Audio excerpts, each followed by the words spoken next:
I also want to flag the fact that when looking at these numbers, help our citizens and our parliament to come to terms with the fact that the cost of living in some of these other countries is extremely prohibitive.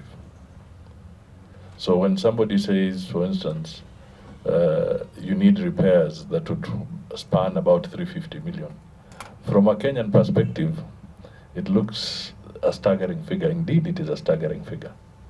But when you are doing these repairs in New York, and you're doing it in the Nordic countries, and you're doing it in other aspects of Europe, countries of Europe, you can imagine what the cost of labor is and what the implications are.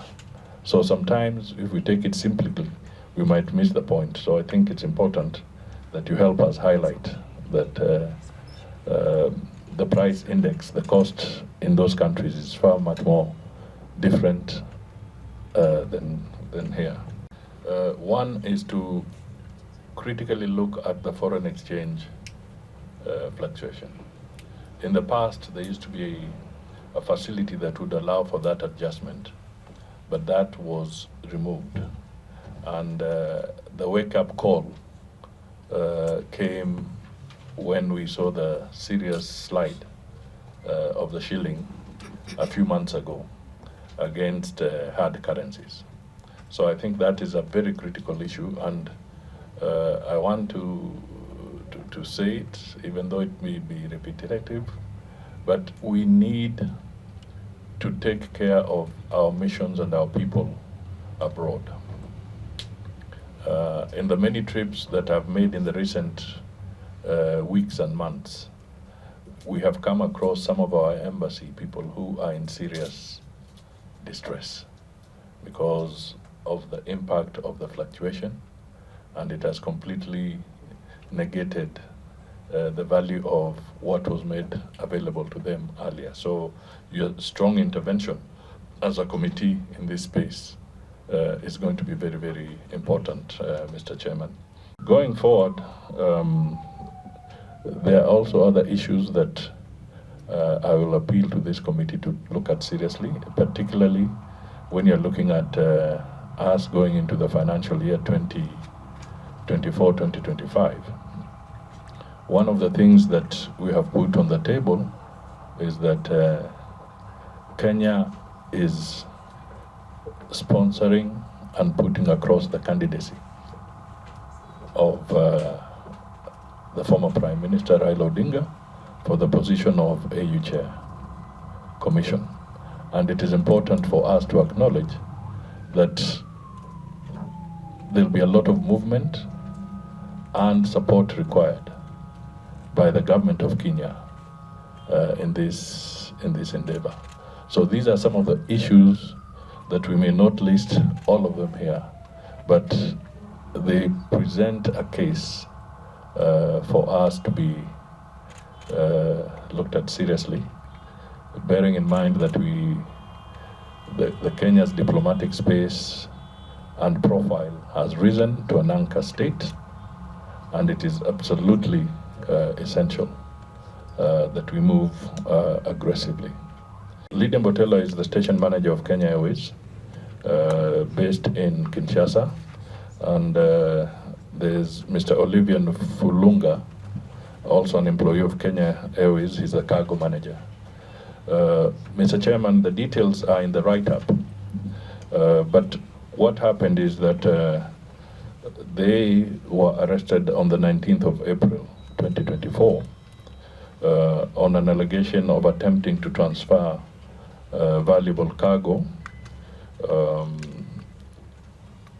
which amounted to, which was actually $8 million of retired currency. The rest of the detail is there, but I'll just focus on one thing. One, first of all, they are not incarcerated anymore. they were released, and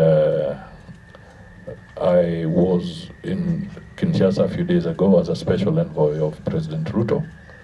I delivered that special message. We had a conversation with the authorities, including the President Tshisekedi, and the team is no longer incarcerated. We also then went further to make sure that we normalize our relations with DRC. So we expect a state visit from the head of state of DRC, which he acceded to, and he'll give the dates. We also intend to immediately restore diplomatic arrangements. You remember the ambassador left through recall, and they had not yet accepted the credentials or agreement of our ambassador. So through these visits, we have now agreed that they will send back their ambassador to take station in Nairobi, and they will also process the credentials of the Kenyan ambassador, so that at that level normalcy is restored. We then are also going to work on a JCC, that is a Joint Commission for Cooperation Commission, and we believe that this will help in restoring cordial relations between us and the DRC. That is the diplomatic initiative. On the issue of the currency, we reiterated that Kenya is signatory to all anti-money laundering protocols, and we cannot allow our carrier, national carrier, to be associated with any anti-money laundering activities. So what was the story on this? The story was that the bank, TMB, Trust Merchant Bank in DRC, with the approval of the DRC Central Bank, was giving away currency that had been withdrawn from circulation, so that the currency can then be repatriated to the Federal Reserve Bank of the US for destruction, and then they can issue new currency. And this is the tradition. It's not, they've done it before, they do it in other countries, it happens in other countries.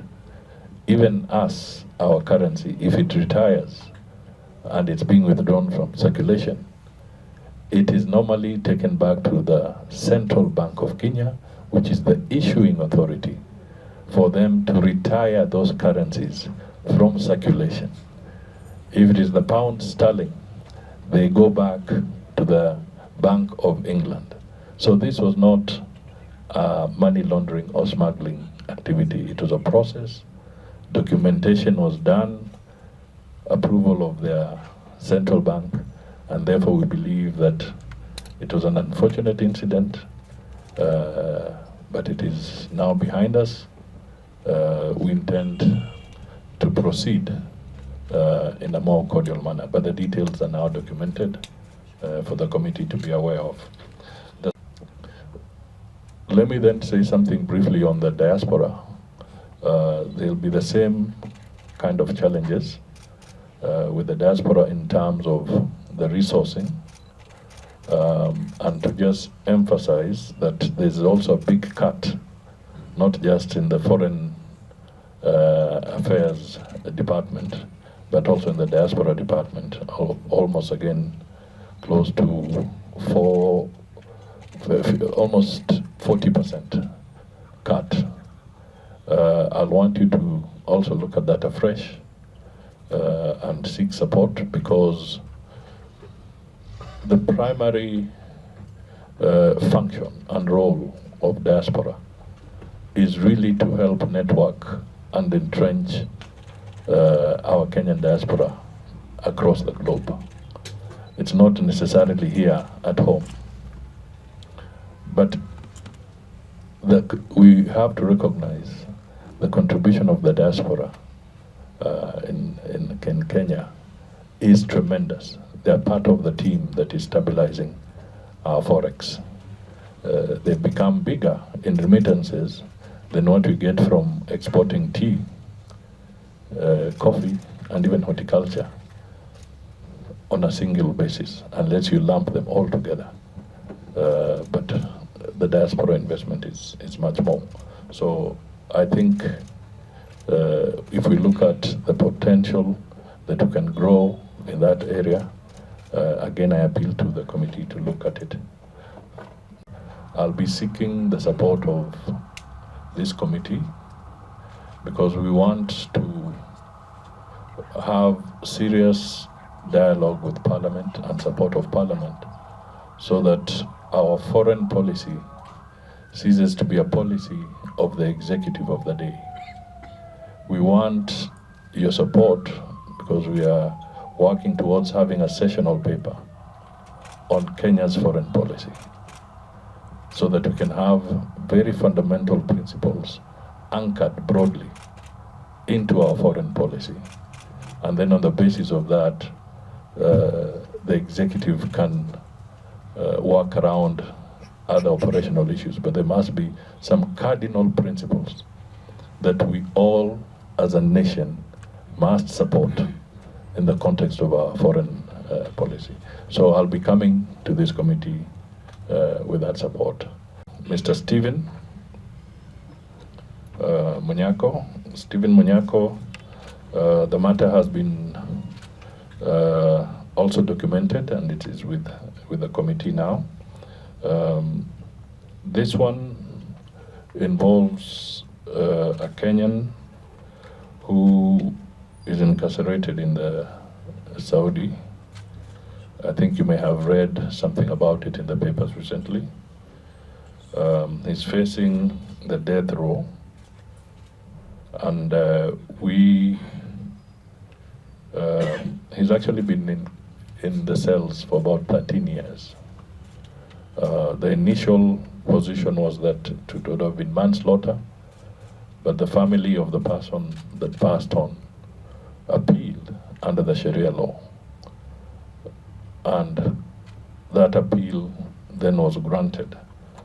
So over the years, there's been an attempt to resolve this matter through other means, including the family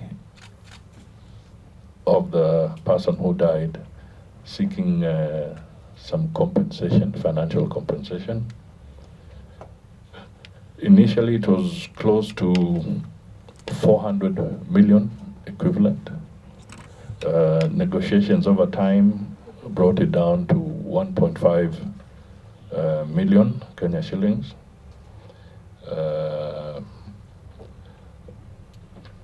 150 million Kenya shillings. And this process is still ongoing. In fact, he was supposed to have been executed on the 15th, which is today. But we made diplomatic interventions, and that was stayed. And it is our desire to continue engaging the Saudi authorities on this matter to see if some solution can be found and the life of this individual is saved. I personally wrote to my counterpart, Prince Faisal, on behalf of the family, to intervene and stay the execution of this gentleman. I have since interacted with the mother. The family is making an effort on their own to raise some funds, but they are appealing to Kenyan government and Kenyans in general to see if they can support them in this. We can focus on the diplomatic interventions, but as honorable members, you know that there's no fund that you can draw from under such circumstances. So unless Parliament was to create a fund of that nature, it means that we shall have to continue trying to intervene using the diplomatic channels so that we can save this gentleman. We will do our best in different capacities to call for public appeals to support so that as much resource can be raised. And hopefully on the basis of that, continue to strike some conversation with the family of the person who died and to see if they can now accede to allow his life to be saved. So this is an ongoing process, and I think it summarizes, but I also want to highlight that the special envoy is a critical issue for you to also look at, because this is the peace initiatives in Sudan, South Sudan, and it may look like it's an expense here, but it is definitely going to be more expensive to us if our neighbors' situation degenerates even more, because then we'll have a situation where there'll be a heightened refugee influx and so forth, and that will bring even more pressure to the government and the people of Kenya. So I think it's important that we look at it in that context, that it is a serious issue and the threats are real. The number of people displaced in Sudan, South Sudan is likely to have elections after 12 years, and we hope that happens. The measures we have to take to also contain the challenges that still remain in Somalia, this becomes a critical area.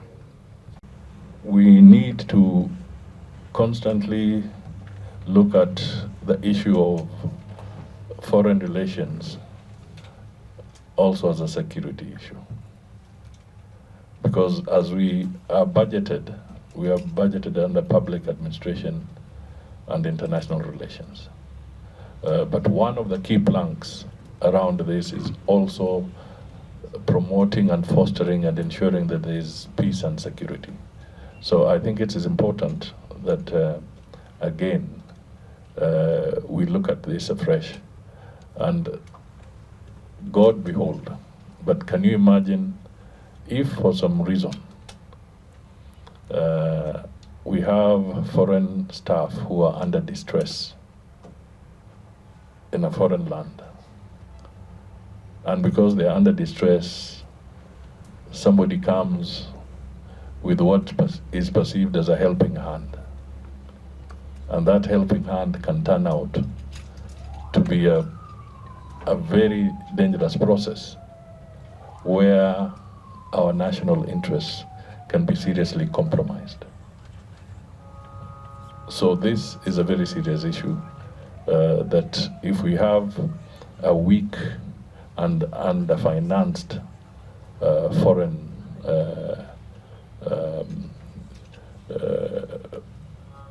ministry and foreign policy, we could have serious challenges even in terms of security, and to put it shortly, even espionage. That is something that I think we need to critically look at.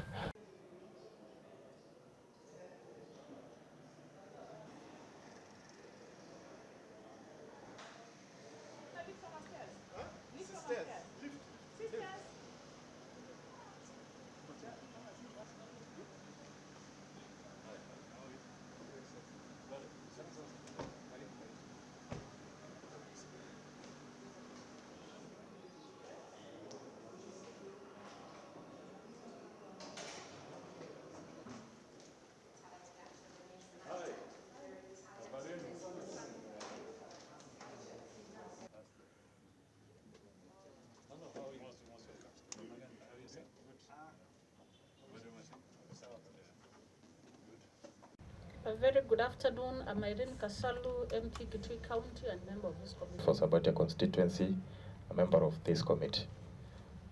They needed to introduce themselves so that you can become familiar with their voices as well. Thank you. Good afternoon, Chair, honorable members. My name is Musa Machoka, Secretary.